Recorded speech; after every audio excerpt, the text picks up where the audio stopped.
Bien, vamos a comenzar con otro ejercicio donde se nos pide encontrar de todos los rectángulos de área igual a 36 centímetros cuadrados cuál es el de menor perímetro. Entonces lo que vamos a hacer es lo siguiente. Vamos a representar la letra X, que va a significar o va a representar la base, y a la letra Y, la variable Y, la vamos a utilizar para denominar la altura, que son las dos partes necesarias para calcular, por ejemplo, el área y el perímetro de un rectángulo.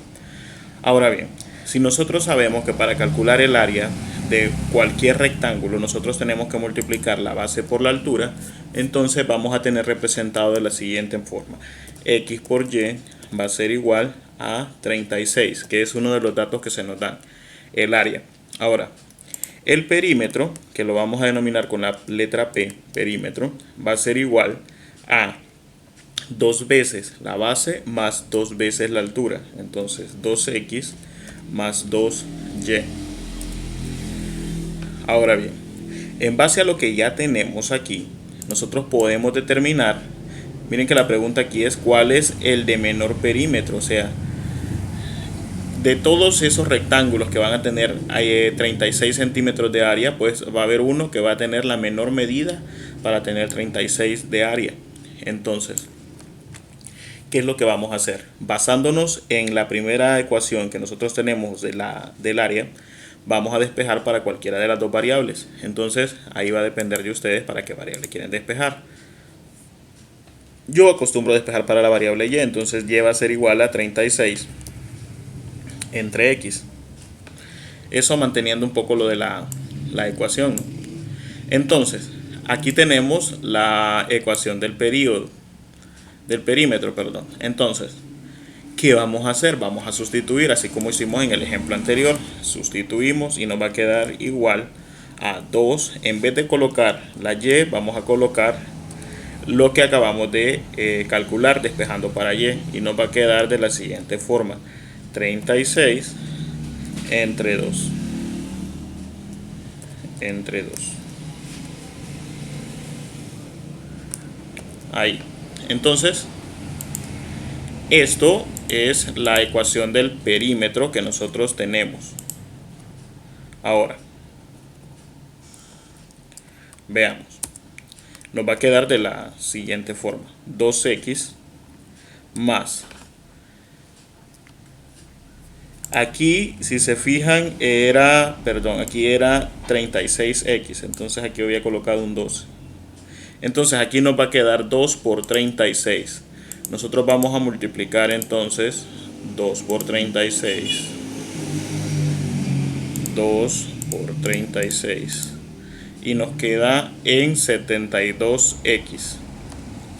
72x,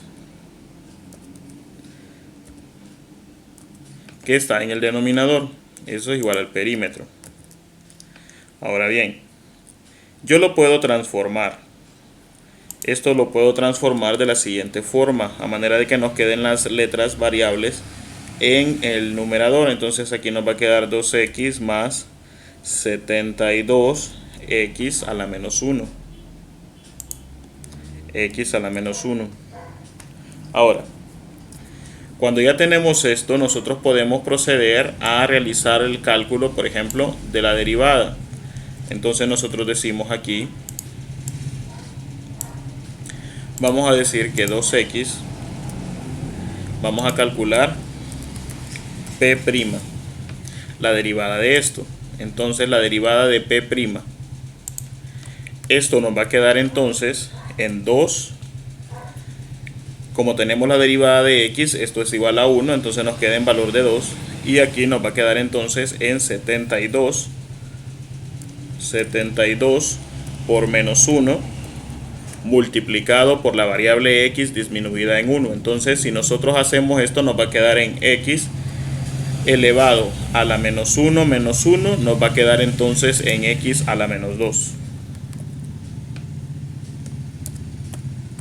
X a la menos 2. Ahora, esto va a ser igual entonces a 2 menos 72. 2 menos 72 por x elevado a la menos 2.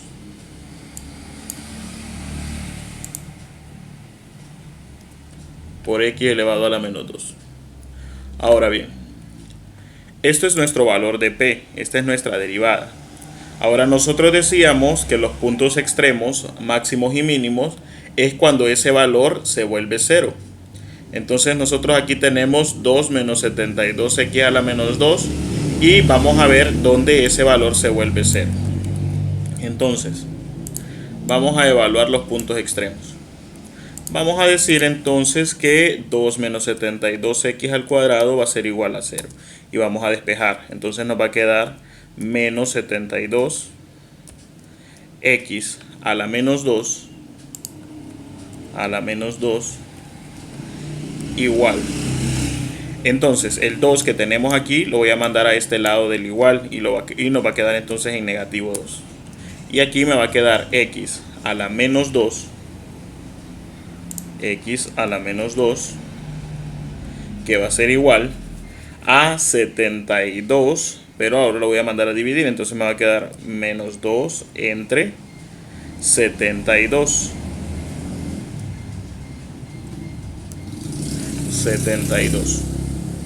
Ahora bien, este valor negativo que yo tengo aquí, recuerden que yo tengo que tratar de ver la forma en la que yo tengo esto aquí. Entonces fijémonos en algo aquí.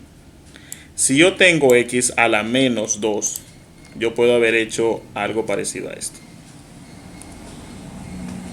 1 sobre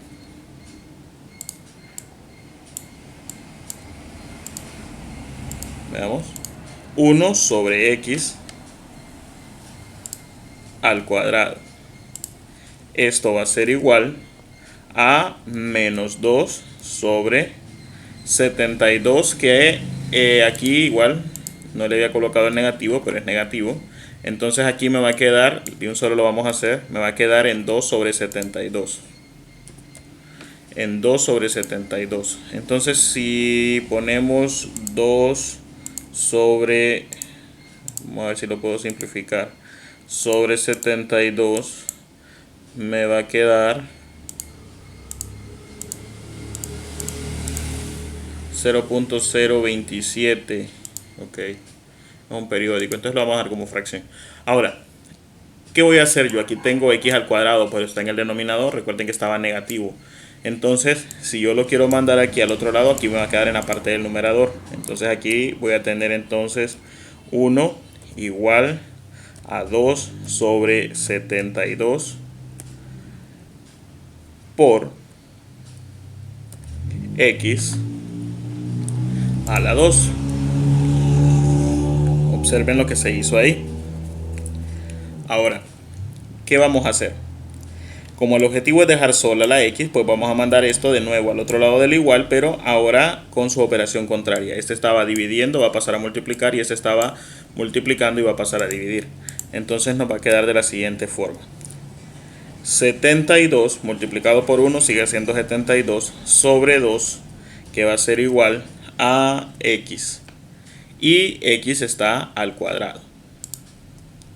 Ahora, teniendo esto, nosotros podemos despejar completamente, porque ya ahora que hemos quitado la parte del negativo, entonces nos va a quedar 72 que teníamos, 72 entre 2, que va a ser igual a 36. Esto quiere decir que nos va a quedar entonces en 36, que es igual a x al cuadrado. Ahora bien, veamos. Tenemos este valor, pero si nos fijamos, la variable sigue estando elevada al cuadrado. ¿Qué podríamos hacer nosotros aquí? Lo que podríamos hacer aquí es sacar la raíz cuadrada. Entonces, raíz cuadrada, que va a ser igual, raíz cuadrada, que va a ser igual de 36, que es igual a x. A ver, voy a sacar esto aquí. Igual a x. Entonces, la raíz cuadrada de 36 va a ser igual a 6. 6, que es igual a x. Pero si nos acordamos, cuando nosotros calculábamos la raíz cuadrada, siempre decíamos que la respuesta nos quedaba en más o menos un valor. Entonces, a partir de esto nosotros podemos ver entonces que tenemos dos respuestas, positivo 6 y negativo 6. Entonces tenemos para 6 y para menos 6. Entonces nuestro valor de x va a ser igual a 6 positivo y nuestro valor de x va a ser igual a menos 6 como otro valor. Entonces, recordando un poco lo que nos decía el ejercicio, nos decía que es un rectángulo cuya área es igual a 36. Ahora fijémonos en algo. Si nosotros multiplicamos la base por la altura, nos va a quedar entonces 6 por 6, 36. Y si multiplicamos los dos, menos 6 por menos 6, nos va a quedar siempre 36. Ambos son positivos, cumplen el requisito. Ahora bien, ¿cuál de los dos será el que cumpla la condición de que tenga el perímetro más pequeño? Entonces, vamos a evaluar ese punto. Nosotros, si se acuerdan, lo hacíamos en base a una gráfica para ver cuándo era el punto creciente y punto decreciente. Pero lo que vamos a hacer aquí es utilizar la fórmula que nosotros tenemos para el perímetro. Entonces el perímetro nosotros dijimos que era 2x más 2y. Entonces, si se fijan aquí, nosotros tenemos el valor de x. Vamos a encontrar el valor de y para ver cuál es el perímetro entonces con el menor valor. Ahora vamos a tener aquí entonces el perímetro que nosotros teníamos, lo vamos a calcular. Vaya, ya sabemos que esto nos da a 36. Entonces, fijémonos aquí que el área es igual a x por y, que va a ser igual a 36. Ahora bien, nosotros tenemos aquí dos variables. Ya tenemos una, que la que acabamos de calcular es x. Entonces aquí, si nosotros despejamos y decimos que x vale 6, y va a valer entonces lo que calculemos del despeje. Entonces nos va a quedar que y es igual a 36 entre 6. Vamos a tener entonces dos respuestas. Entonces aquí nos va a quedar 36 entre 6. Esto es igual a 6. Esto considerando de que vamos a tener entonces que nuestro valor de y aquí, y va a ser igual a 6. También positivo. Ahora, si nosotros hiciéramos el mismo procedimiento aquí con el negativo, nos va a quedar menos 6 por y, entonces aquí nos va a quedar menos 6. Obviamente ese era el requisito para que cumpliera lo del área, entonces y va a ser igual a menos 6 también. Si se fijan, ambos valores son iguales, pero ¿qué pasa con los perímetros? Entonces vamos a ver los perímetros aquí. ¿Qué es lo que se cumple? Aquí el primer perímetro que vamos a calcular es usando los valores de 6 pero positivos. Entonces si nosotros tenemos 2 por 6 más 2 por 6, nos va a quedar entonces 2 por 6, que va a ser igual a 12, más 12, y el primer perímetro que nosotros tenemos aquí sería entonces 24. Ahora, si nosotros lo calculamos con el valor negativo, nos va a quedar de la siguiente forma: menos 2 por 6 más menos 2, menos 2 por 6. Noten que ya noté y que ya saqué, perdón, el signo negativo. Entonces aquí va a ser igual a menos 12 y aquí va a ser igual a menos 12, que va a ser igual a menos 24. Entonces, como lo pueden notar aquí, nuestra pregunta es: ¿cuál es, veamos, cuál es el de menor perímetro? O sea, de entre todos los rectángulos que nosotros podríamos tener para que valgan 36 su área, las medidas que nosotros podríamos utilizar para que sea el del menor perímetro, si ustedes se fijan, ambos dan a 24, con la única diferencia de que uno aquí nos da negativo, y ustedes saben que en longitudes nosotros normalmente no tenemos medidas negativas, o sea, no podemos tener una medida negativa. Entonces la medida que nosotros tomamos es esta primera. Ahora bien, ¿cuál es la medida, según la pregunta aquí? ¿Cuál es el menor perímetro? El de menor perímetro que nosotros tenemos es el de 24 centímetros. Entonces nosotros podríamos tener ahí diferentes valores, pero el que va a tener menor perímetro es justamente el que tenga de base 6 y el que tenga de altura 6, es decir, un cuadrado. No va a ser un rectángulo, sino que va a ser un cuadrado. Entonces esas son las medidas más pequeñas que van a generar un perímetro más pequeño.